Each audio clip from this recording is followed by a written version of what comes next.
The Leader of the Greens. Thank you, Speaker. My question is to the Acting Prime Minister. You have Australia on track to warm by over 4 degrees, running a scythe through our countryside. This is a death sentence for millions of Australians, including our farmers.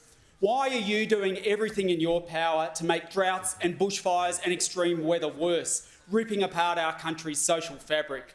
When will you listen to the Greens, the G7 and the International Energy Agency and start phasing out coal and gas? And when will you apologise to farmers for choosing coal over crops and putting the lives and livelihoods of so many farmers at risk? The Acting Prime Minister has the call. Oh, you talk of global warming, hell will freeze over when I start listening to the Greens. Before I start listening to the Greens, I tell you what. But I'm asked about climate. I'm asked about the social fabric of Australia. I'm asked about farmers. My Nationals colleagues, the Liberals too, will always stand up for jobs. We will always stand up for doing what's right for the nation. We will always stand up for farmers.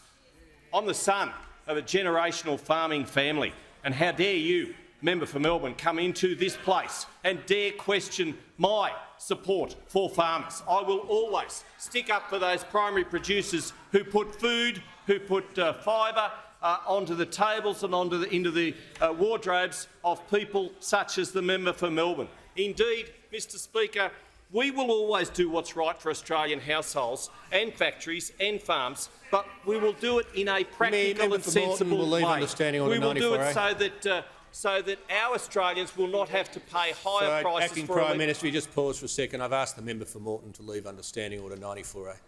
The Acting Prime Minister has the call. Thank you, Mr Speaker.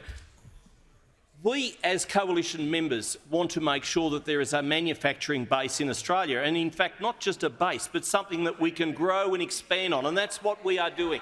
That's what we're doing through the budget. That's what we are doing with our sensible policies. And the member for Melbourne should begin to talk things up in Australia, not run us down, not tell other countries and write to their ambassadors that they should deny Australian trade, because that's what he has done. That's what he has done. Treasonous, I would call that.